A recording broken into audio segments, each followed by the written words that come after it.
All right, so today we're getting into the replication process and how DNA kind of makes a copy of itself. This is mostly in preparation for the mitosis, and again, we'll learn about mitosis when we get back from Christmas break.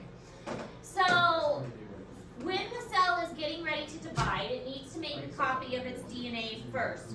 The cell can't just divide until it has a copy of its genetic information. The process by which a cell copies its DNA is called DNA replication. So it replicates its genetic information. And again, this process is really important because it needs to have an exact copy. It needs to be exact. And this is, again, we want a skin cell to be a skin cell. We want a stomach cell to be a stomach cell. It has to be exactly the same. So this process needs to follow a really detailed step-by-step pattern to make sure there aren't any mistakes. And there are lots of areas that mistakes can take place. No. That's $50. No, they can call the cops on me. Whoa. Miss Ayers, can I get a coin? Yes, that's fine. $50? He broke it. You guys realize that if you don't pay attention during notes, I'm less likely to curve the test. I'm just saying. You know, I don't have to curve the test.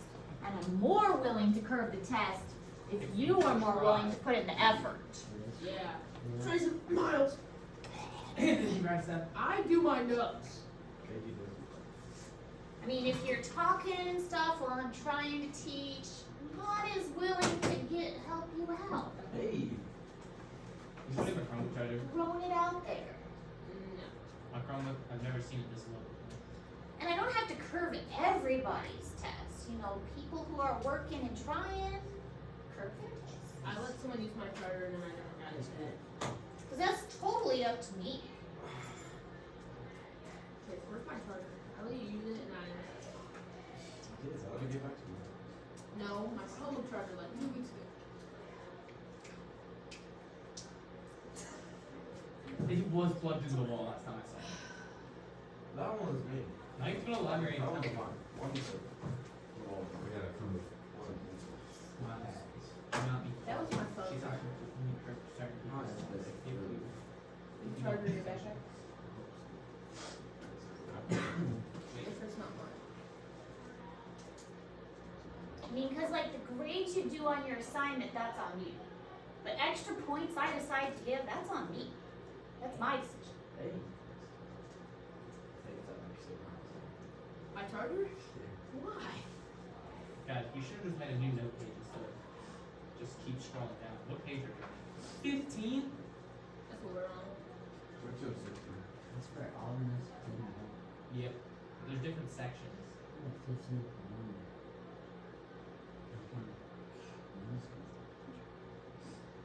The red stuff's the important stuff, right? Weren't you guys on the same one? No, he's on ours. Y'all want to do this. All right, so before DNA replication, a chromosome it's got a double helix shape. So as replication begins, there's this thing called helicase. Remember, anything that ends in ASE is an enzyme. So helicase is an enzyme, which is a type of protein. It's going to break those hydrogen bonds. Remember, we talked about hydrogen bonds, how hydrogen bonds aren't like technically real chemical bonds. They are weak individually but strong when they're together. And why that's important is because these bonds can break easily and they can be reformed easily. So helicase comes through and breaks those bonds. And that's okay because, as we learned before, we only need half of a strand of DNA in order to form a template. And that's basically what's happening. This helicase comes through and breaks those hydrogen bonds, splitting that DNA strand into two halves. The two DNA strands are going to unwind and separate. So that's the first step. Helicase comes in, breaks those hydrogen bonds in the middle. Now it's no longer a double helix. Now we have two separate halves of DNA. not really DNA anymore. Now we've got two strands with nitrogen bases on either side.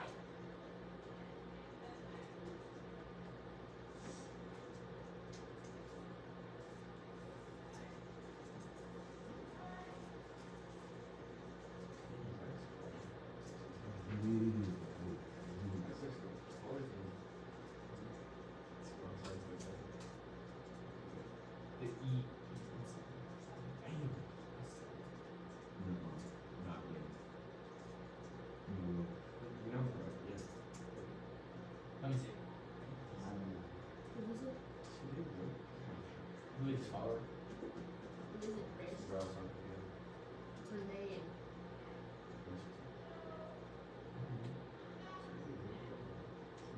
Here it is. I see post stuff. Post stuff in the month. Wait, is this the same notes we started at the very beginning of the year? The stuff of life. No, this is That a was our different first ever thing. It said the stuff of life. This is a different I think one. that's what it was called. I thought it was the study. This is a different one. Okay, so to start making a new strand, helicase is coming through and splitting it apart, but we need to make a new strand. So we have something called a primer. The primers are short single strands of nucleotides. So these primers say, okay, we need to start making a new strand, and that's where DNA polymerase come in. So ASE, this is another type of enzyme. So here's our DNA polymerase, these big kind of blocky pieces here. This is where the building takes place. Helicase is breaking it, polymerase is building it. So the polymerase is the enzyme that assembles the new strand of DNA. So helicase is breaking it, polymerase is building it. Now, the polymerase is building two new pieces at the same time, one on this strand and one on this strand. So as the DNA breaks apart, what's interesting is each strand of the original DNA is serving as kind of a guide or a template to make a new strand, a new full strand. And the reason we're able to do that is because of remembering how that base pair matches up. A always pairs with T, and G always pairs with C. Because A and T and G and C always match up, we only need half of a strand. We only need this half, and we can match up the other half, because they always pair up the same way. So we can use one half as a guide to match up the other half. And that's basically what DNA polymerase is doing. It's reading the old half and matching up the DNA or the nucleotides to the old half and making a new half. So that's what the DNA polymerase is doing. As helicase breaks it apart, DNA polymerase is coming along, starting from that primer, and that primer says, okay, let's start, and let's have the DNA polymerase come and match up those nucleotides using the old strand as a guide. And that guide is going to tell us what we need to match up.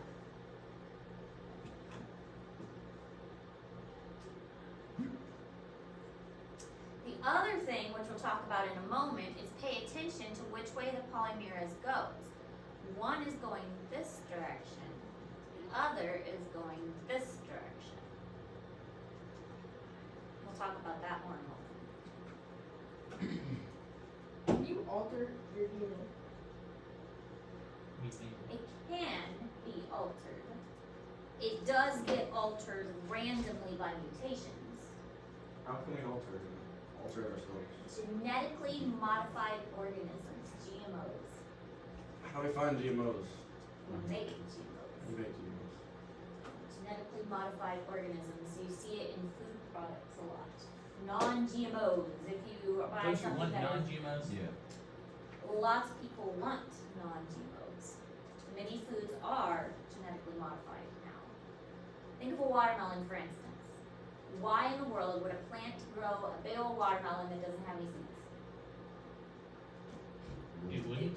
It wouldn't. There is no reason a plant would grow a watermelon that doesn't have seeds. The whole purpose of a watermelon is to eat the seeds with the watermelon to disperse the seeds.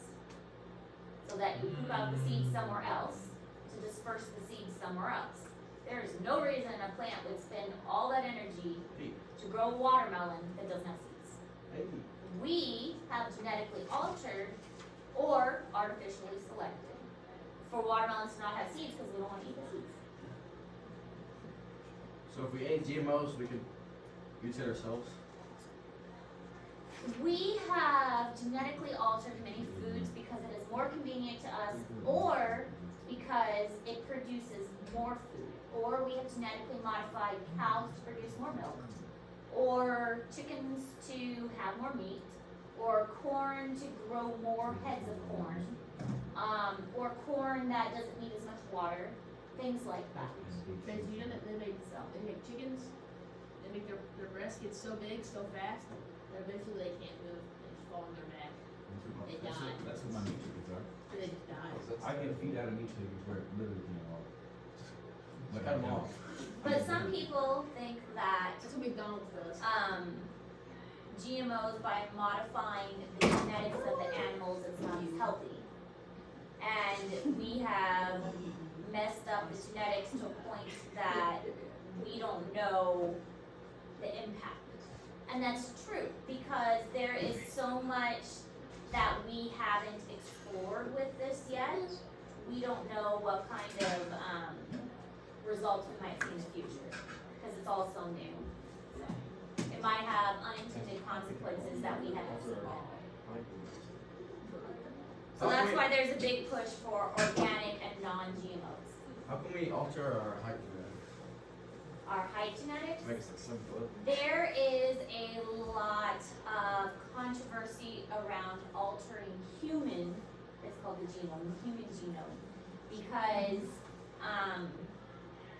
people think, well, it's not right to mess with the human genome because Definitely mess up. you'll mess something up. And who gets to decide what you change? The human genome has been, I think, mostly mapped out. So we know mostly what our DNA does. I don't know if it's been entirely mapped out. Can't you get like surgery to make you taller? Yeah. There is types of surgery illegal in the United States because it involves breaking your bones and stretching your bones out. Let's go to Canada. It's probably illegal in Canada too. We go to Like- Mexico. This is legal in Mexico. Like in Mexico and China, and it's very risky. Hey, Jack, go to China. You have to break your bones and they Good. stretch your bones out, That and sounds then painful. your bones regrow. Yeah, and there's a high risk of infection and stuff. Just clean it out right there.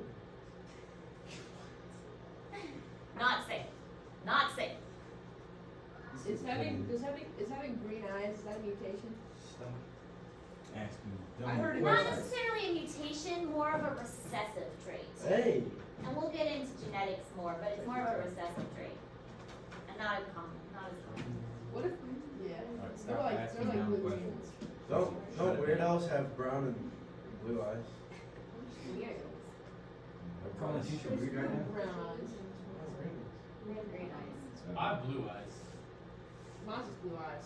AG to brown eyes. Or blue Brown eyes. eyes are a dominant trait, so there's a large portion of the population that has brown eyes. Yeah, you got the bones. Alright, so, nucleic acid hybridization. Hybridization is spontaneous, and it is driven by hydrogen bonding between base pairs. So that means that when the bases match up, the hydrogen bonds kind of form spontaneously. So it is those nitrogen bonds, or the nitrogen bases have those hydrogen bonds formed between them spontaneously, because again, the hydrogen bonds are often formed by a positive negative attraction a lot of times, so it's not a very strong bond, so it doesn't take a lot of energy for that bond to form. So the DNA polymerase attaches, and this causes DNA synthesis, or the creation of DNA. Synthesis means to create. So DNA synthesis occurs during this process. Have they made any hybrid animals? Lots of hybrid animals have been Hallelujah. created. Isn't that like a dog? No, I mean like put a dog and a cat That's no. The That's messed up. liger, the Yeah, tiger and a tiger lion, lion. is a liger. Aren't those only in zoos? The zebra and the horse. Azores? No, it's the. No, I know it's not a horse. It's a. We saw it is encrypted. No, I saw. It has. No, it's not a horse. It has like No, because there was It's one. in the zoo. There was one at a zoo in St. Louis. They're at all the zoos. Yeah, I remember. It's like Libra. black and- It's a A Libra. poppy? it's that. A poppy. Yeah, it's one of those. It's a horse, How but do it you has spell like that? 0 legs. Okay. Yes. Okay. Okay, a poppy. Yeah, that's it. It's a species, it's not a hybrid. It's No. an actual animal. No, I literally saw a zebra horse. Yeah, it was a zebra. Yeah. No, it wasn't that. It was a literal zebra horse. That's a zebra. Alright, let's just continue the lesson. An okapi is an actual species, it's just not a very common. Look at this. It's called a source. I told you it's called a source. It's a real That thing. looks. That's sad. Rank, hybrid. Or a zebroid. Instead of black and white, it's brown and black. Usually hybrid animals like that are not able to reproduce on their own. Like a liger is, since the species are too different, That's how a they mule can't is. reproduce. They're Like not- like hybrid beetle. Yeah. Same thing. Look at this. It has to be a zebra. It has to be a boy zebra and a Horseman. female horse. You get source.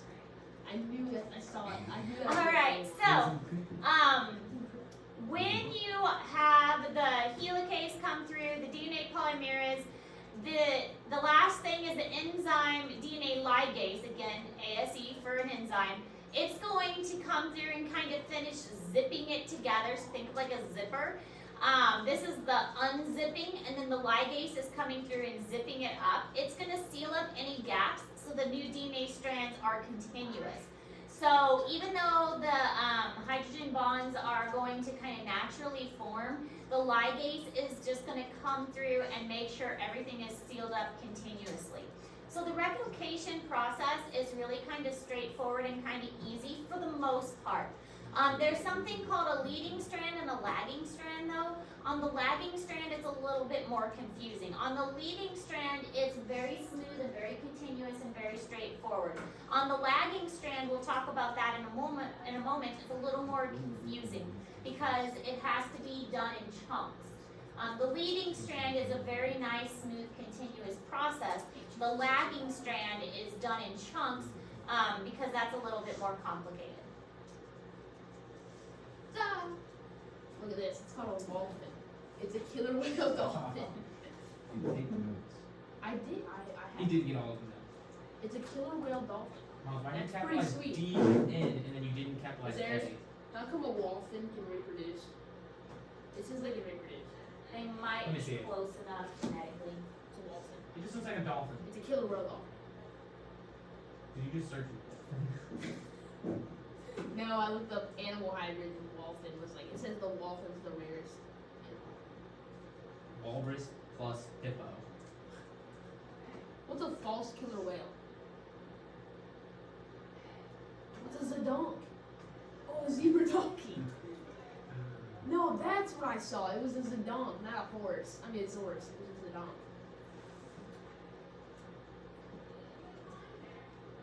What would a dog and a cat be? A dat. A bat.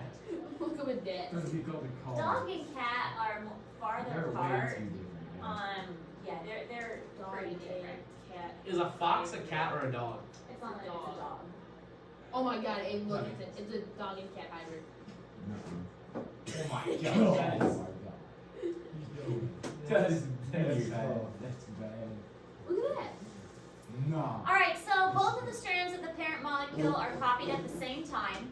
So as the helicase breaks it apart, you have the two strands of the original molecule coming off.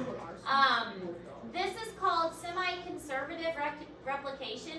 It's semi-conservative because My neighbor had a the old strand, you have one old strand and one new strand being built. So when you get two new strands of DNA, each of those strands has one old and one new. So one from the original parent DNA and one completely new piece that's been built onto that. So one of it was the template that was used, and one of it is a completely new built piece. So that's why it's called semi-conservative replication. It's kind of conservative because we have a piece from the original. So if you think about it, if you think about all of the cells that you have in your body, each strand of DNA in your body has an original piece and then another piece that's been copied. And when that divides, it's got an original piece and then another piece that's been copied.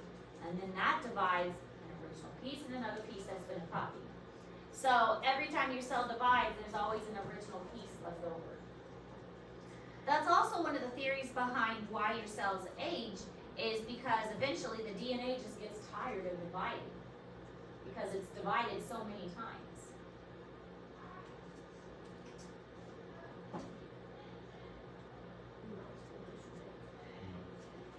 Cows. Cat They're just gonna say a cow in a Cow mouse. mouse. That'd just be a cow. A small cow. Cow with an Yeah, egg. mini cow. Cow Yeah, with I an want a egg. mini cow. That would be so fun. Many of us are cute. Are those the ones that are like super hairy? Yeah. No, that's just a, what do you call it? There's a place in Missouri that breeds the mini Yes, cows. Miles, these. You know what I want? A teacup pig. The little fluffy ones. That's a Highland right there. We've got a Highland. Hey Nick, look up a teacup pig. I know, those are so. They're sweet.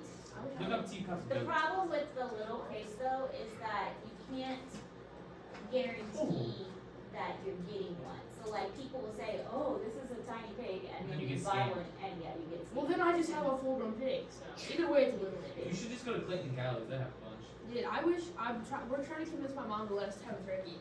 On turkey? Yeah. Cause why not?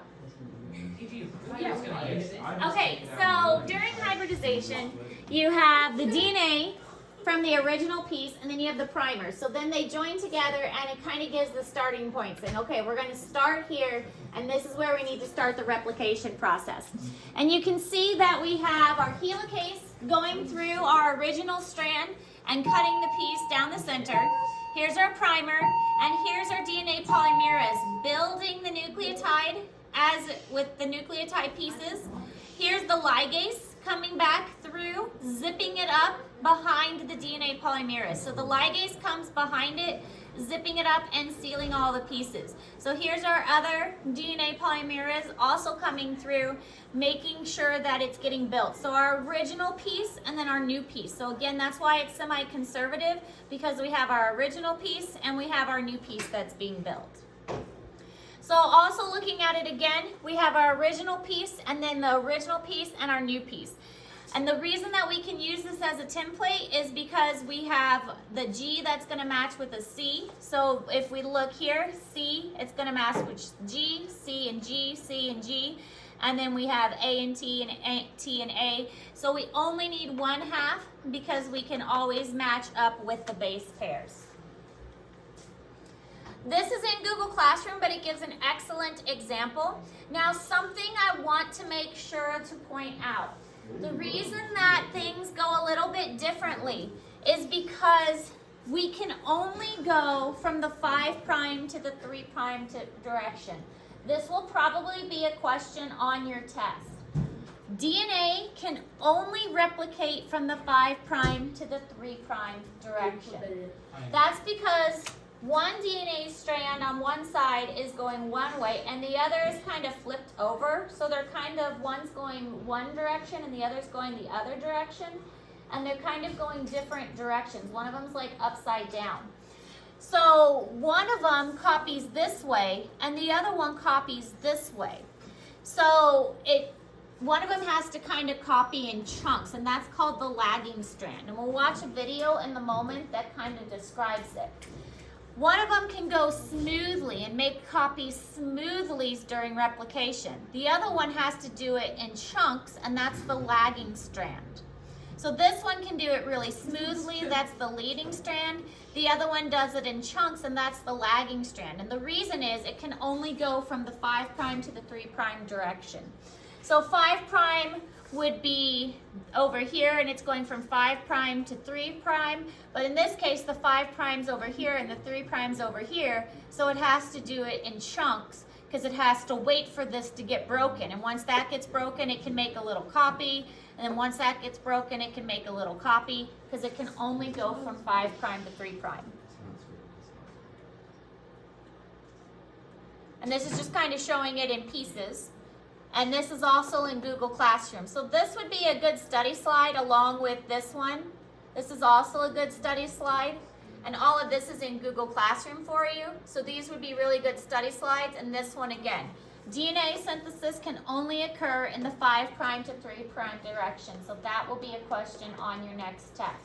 I got it. Okay. So here you can see 5', 3'. So that is not true. DNA can only occur in that direction. Okay, this is the video. It explains it really well. DNA is a molecule made up of 2 strands, twisted around each other in a double helix shape. Each strand is made up of a sequence of 4 chemical bases, represented by the letters A, C, G, and T. The 2 strands are complementary. This means that wherever there's a T in one strand, there will be an A in the opposite strand. And wherever there's a C, there will be a G in the other strand. Each strand has a 5' end and a 3' end. The 2 strands run in opposite directions. This determines how each strand of DNA is replicated. The first step in DNA replication is to separate the 2 strands. This unzipping is done by an enzyme called helicase and results in the formation of a replication fork. The separated strands each provide a template for creating a new strand of DNA. An enzyme called primase starts the process. This enzyme makes a small piece of RNA called a primer. This marks the starting point for the construction of the new strand of DNA. An enzyme called DNA polymerase binds to the primer and will make the new strand of DNA. DNA polymerase can only add DNA bases in one direction, from the 5' end to the 3' end. One of the new strands of DNA, the leading strand, is made continuously. The DNA polymerase adding bases one by one in the 5' to 3' direction. The other strand, the lagging strand, cannot be made in this continuous way because it runs in the opposite direction. The DNA polymerase can therefore only make this strand in a series of small chunks called Okazaki fragments.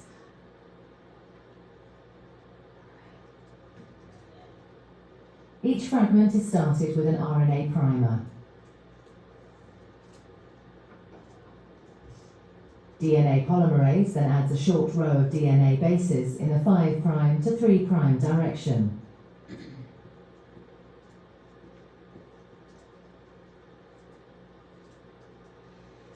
The next primer is then added further down the lagging strand. Another Okazaki fragment is then made, and the process is repeated again. Once the new DNA has been made, the enzyme exonuclease removes all the RNA primers from both strands of DNA. Another DNA polymerase enzyme then fills in the gaps that are left behind with DNA.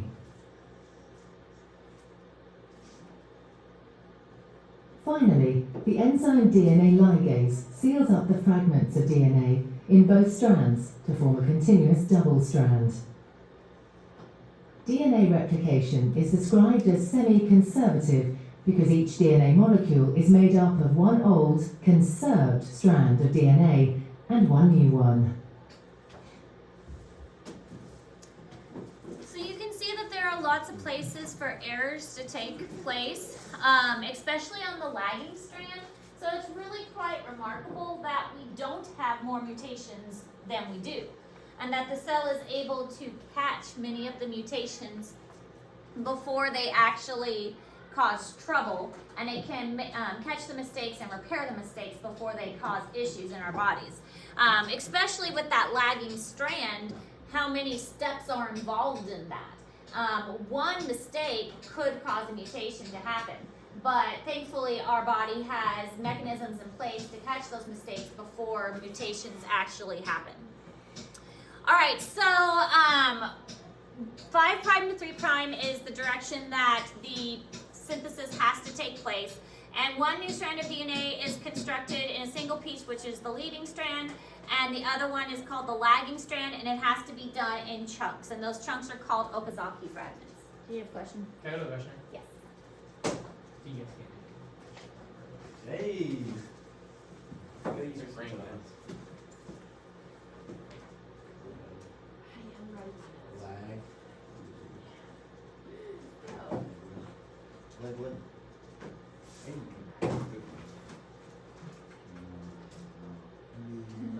Nah. Nah. As long as you won't stop, Chris. If you look at how you treat it. I got the number screen. Oh, should I go? Well, you should.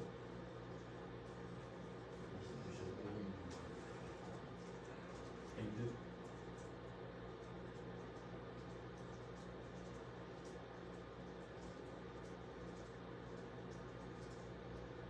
God dang it, Trace, you gotta stop doing that. That was tough. No.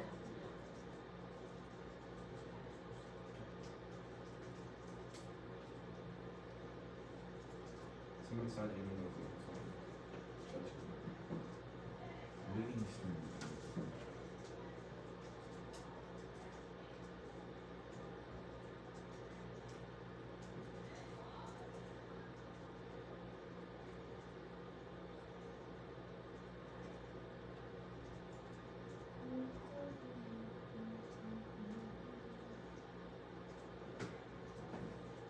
Stop.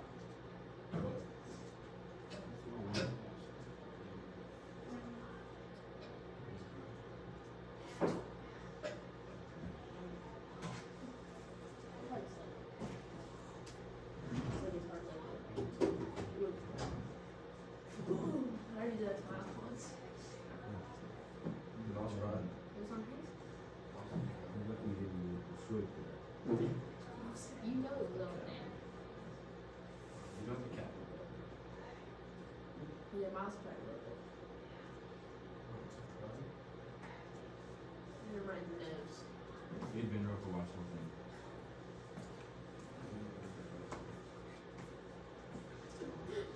Who took it?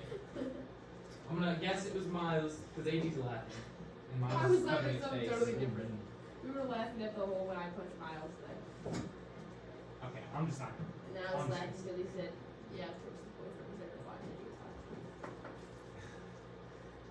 Who said that? You did. I don't think I said it. Can't come with an excuse. Because you're getting so many comments in front of him. There's one. Go up backwards. It's gonna be way more than one. Where's there so many crumbs at? 1, 2, 3, 4. I do see it. Why are you I not? see you want to dismiss that one. There's one over there. Two on the alt team. I see still my girl. Yeah, good eyes. No wonder you can't see other people catching his passes. All the interceptions, you can't see the defenders. He gets the defenders in the offense. That's why he threw so many bad passes. That's why he almost hit, like literally almost missed the back of his back. You did on one of those shots just pull it from three. Okay, so this shows how the 5' You to guys 3' good? works. Or- One goes one direction, the other goes the other direction. And that's why you have a lagging and a leading strand. Guys, can I have my Chromebook back? So I gotta make sure everyone hears. During DNA replication, one of the two DNA strands, the leading strand, is replicated continuously or all at once in the 5' to 3' direction. The other strand, called the lagging strand, is replicated discontinuously, or in pieces, in the 3' to 5' direction. This is necessary because DNA polymerase, the enzyme that synthesizes a new DNA strand using a template strand, can only add nucleotides to the 3' end of a polynucleotide strand. Overall DNA replication is semi-discontinuous. To begin DNA replication, a helicase enzyme attaches to the double helix and unwinds the 2 strands, exposing them as templates for replication. The point at which the 2 strands are being separated is the replication fork. The enzyme primase attaches to each of the template DNA strands. Primase synthesizes a short RNA primer on each template strand. The primers are assembled in the 5' to 3' direction. After the primer reaches a certain length, primase drops off of the template strand. A DNA polymerase molecule attaches to each DNA template strand at the 3' ends of the RNA primers. Each DNA polymerase begins adding DNA nucleotides to extend the primer in the 5' to 3' direction. As the replication fork opens, the DNA polymerase on the leading strand template continues to synthesize a new DNA strand. However, the DNA polymerase on the lagging strand template, which can only synthesize a new DNA strand in the 5' to 3' direction, is moving away from the replication fork. Therefore, primase must again make an RNA primer on the lagging strand template, and DNA polymerase must continue making DNA beginning at the new primer. This results in a series of short fragments, known as Okazaki fragments, on the lagging strand template. The Okazaki fragments on the lagging strand template must be connected to form a complete DNA strand. To accomplish this, a different DNA polymerase recognizes and removes the RNA primers and replaces them with DNA. However, the polymerase cannot form the bond between the DNA nucleotide at the 3' end of one fragment and the nucleotide at the 5' end of the adjacent fragment, so there is a nick in the DNA strand. The enzyme DNA ligase is needed to form this bond and eliminate the nick. The process of continuous DNA synthesis on the leading strand template and discontinuous DNA synthesis on the lagging strand template continues until the replication fork reaches either the end of the chromosome or another replication fork moving toward it in the opposite direction.